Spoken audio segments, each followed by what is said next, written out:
Hey guys, this is Andy, one half of the team at Duel Bros. Just wanted to shoot a quick video today. I wanted to talk a little bit about the games from yesterday. Hopefully, I'll be including my brother in a conversation a little bit later. But, I'm actually sitting through a weather delay again in one of the games that I'm watching here in the NFL, the Titans and the Dolphins. It started at 12 o'clock today. And here it is almost 5, and we're still not even through the third quarter. So interesting with all these weather delays over the last few weeks, and how it's impacting the teams that I follow. So great games yesterday. And of course, Tennessee was affected by another weather delay, but I think that they actually benefited from that as opposed to week one. So really slow start for Tennessee coming out of the gates once again. But I think that they weathered that storm, and no pun intended, and actually got it together. I was really impressed with play on both sides of the ball, including special teams. So will that translate into bigger things when they actually have to play against some of the competition in the SEC? That's yet to be seen. But based upon some of the games yesterday, I see some hopes for some potential upsets here in the next few weeks for Tennessee.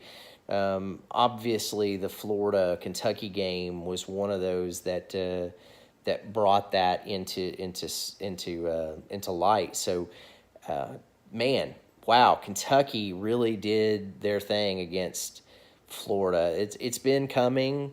I think Kentucky has played Florida so much closer in the past few years, and they really just dominated that game from start to finish.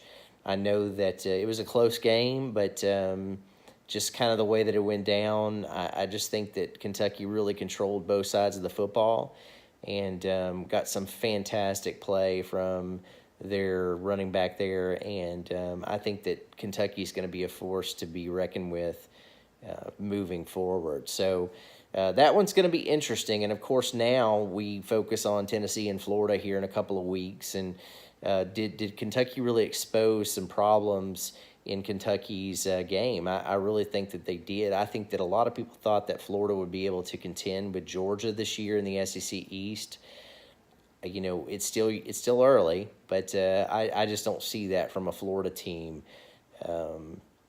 I'd be interested to see Missouri this year and see how they continue to develop, to see if Missouri can give somewhat of a push in the SEC East. But at this point in time, man, Georgia looks like the lone wolf out there.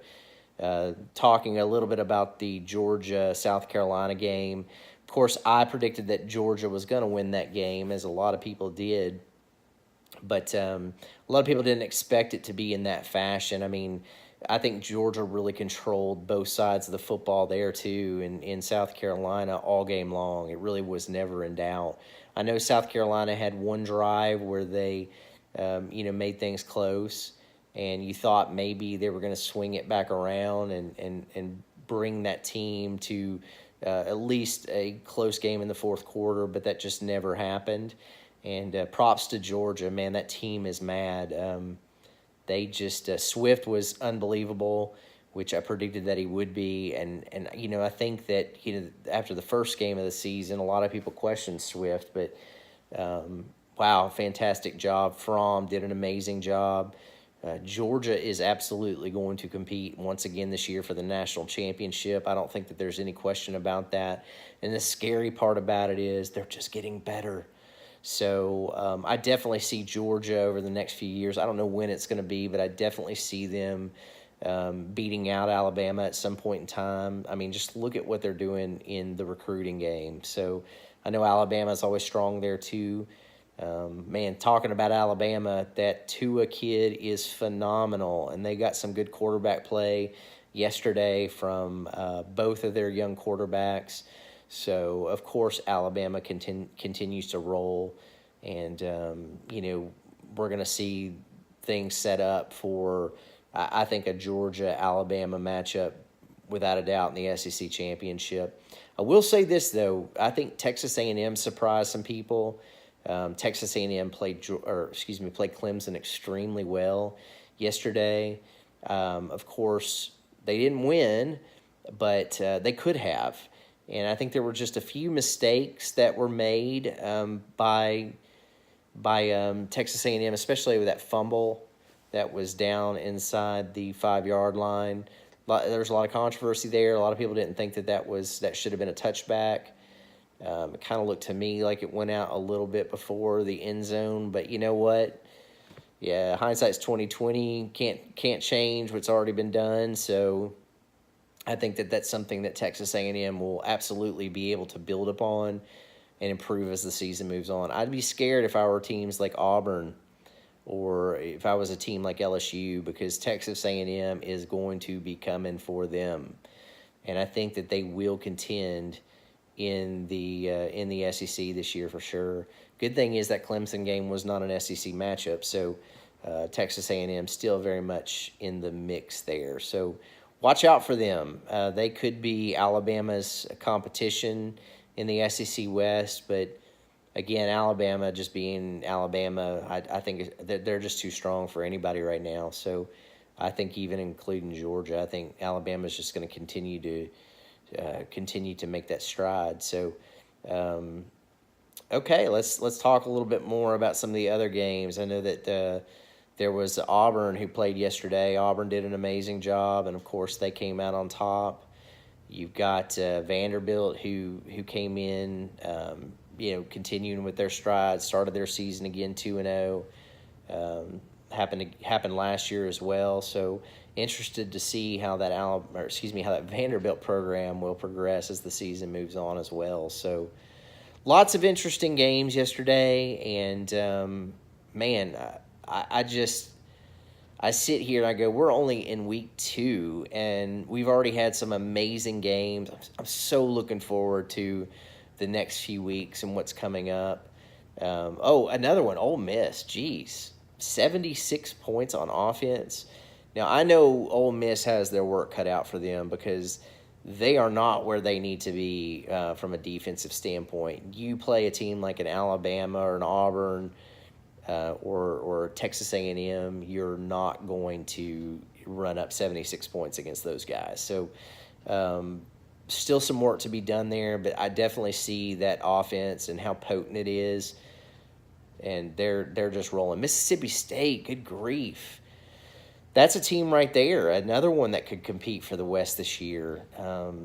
They're kind of they're just kind of that team is just sitting there just waiting to pounce. It's like there's been, Moorhead coming on. There's been a lot of preseason talk about them, but, on the national stage, I just don't know how that's translating right now, whether there's a whole lot of talk about them competing for the West, but that could be another team that could surprise some folks and do some damage. The SEC West it just always seems like it is so loaded, and this year is no exception. They have got some phenomenal teams there, and that's why I say Alabama keeps rolling out with it and keeps doing their thing, and there's no tougher conference, no tougher division in all of college football. So it's amazing to see how that works out every single year. I really wish some of that would shift to the East. I think we saw a little bit of that with Georgia. Hopefully we're going to see some of that with Tennessee over the next few years. But, right now it's just West dominant. So, listen, I'd love to hear your comments and your feedback. This was just a quick video I wanted to shoot while I'm waiting on this game to come back. But I thank you so much for checking out our page and checking out our channel here. And like always, please feel free to comment. We're going to get a lot more spicy with some of our commentary over the next few weeks now that we're getting started and getting into how these teams are actually shaping up.